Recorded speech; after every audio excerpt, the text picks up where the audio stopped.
The New York Public Library has many databases on its website. Because the website is so extensive, it is sometimes difficult to find the database you are looking for, and then once you've found the database, the data is not fully usable. What I would like to do today is explain how to find the database you are looking for easily, and then once you have found the database, show you how to find a supplemental resource that will help you use the data you have found. To begin, let's go to Google. I'm trying to find out more information about one of the towns where I come from in Poland.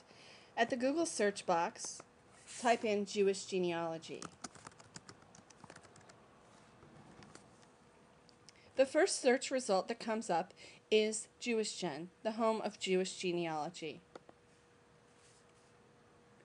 JewishGen is an invaluable research tool for people who are doing research on their family. The JewishGen website is free to use, but if you plan on doing any extensive research on your family's genealogy, it's a good idea to register on the website because some of the databases available require registration to access the information. It is free to register, and if you can, also please donate because the website is dependent upon donations and volunteer efforts. Luckily, the information that we're looking for today does not require registration. The data is not behind the registration wall. So in the town search box, type in the name of the town that we're looking for, and my town is called Sierpc, S-I-E-R-P-C. I'm just going to press search.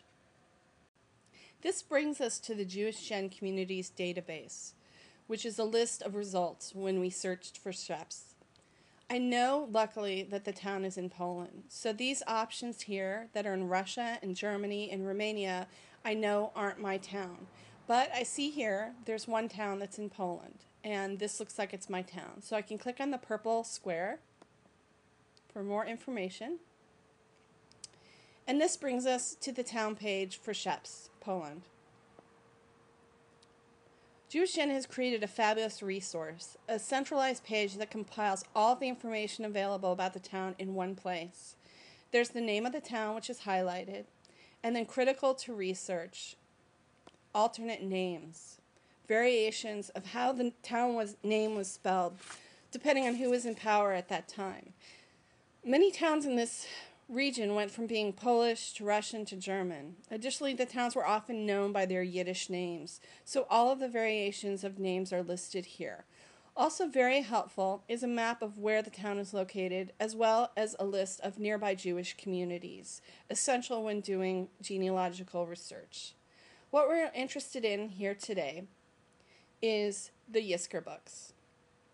If you're lucky, there will be a white box next to one of the Yizkor book links. This is a direct link to the New York Public Library Yizkor book database for this specific town.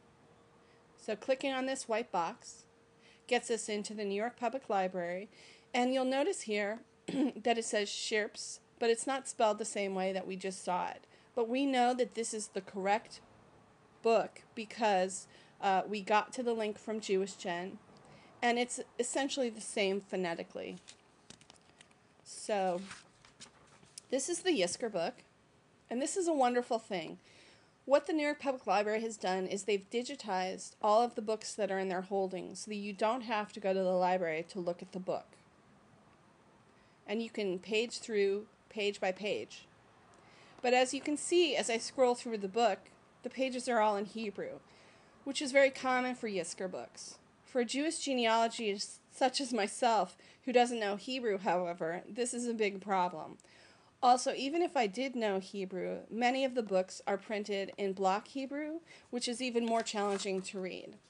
So when I first approached this database, I was very excited to see I had information, but I was also quite frustrated by the fact that the information was not readable for me as an English speaker and reader. I decided to learn more about the database to see if I could find a solution for this. And I clicked on About Yizkor Books. And on this page, I clicked on About Holocaust Memorial Books. This brought me to a really helpful page. This book explained what Yizkor books are, books typically written in the late 1950s, 1960s, and early 1970s to commemorate communities and people who had not survived World War II. I was able to see here, down here, that the problem I was having was not unique, that the Yizkor books are not available in English, and that there might be a solution. This paragraph talks about how there's a volunteer effort to solve the problem. Clicking on this link here for JewishGen brings us to the supplemental resource I was talking about that's very helpful when dealing with the New York Public Library Yizkor book database. This is the JewishGen Yizkor book project. The JewishGen Yizkor book project is a volunteer effort to translate Yizkor books into English. That's exactly what we need. It solves the problem of the New York Public Library database. So if you click on Read Translations, and then do a find for your town name, and then click on Szczep, Poland. This opens up a page that's the translation of the Yizkor book. And as you can see here, as we scroll down, this is the exact same image that we just saw in the New York Public Library database. Many of the Yizkor books are only partially translated. Some are almost all fully translated, depending on the volunteer effort. But as you can see, this one only has one link. This book has the necrology, which is a listing of the dead. If you click on this, I can see a list that's arranged by Hebrew letters, by the alphabet in Hebrew. And if I click on D for Dalet, I can see here, happily, quite a few people who are common ancestors in my family tree. This translation is even more helpful because it gives the mother's maiden name oftentimes, if they were married, children, relationships, and sometimes other supplemental information like son of Ari, Yosef. These are very, very helpful connections for genealogical research. And without an English translation, the New York Public Library Yizkor book database would be almost unusable for me. So this is a very helpful tool that supplements the New York Public Library Yizkor book database.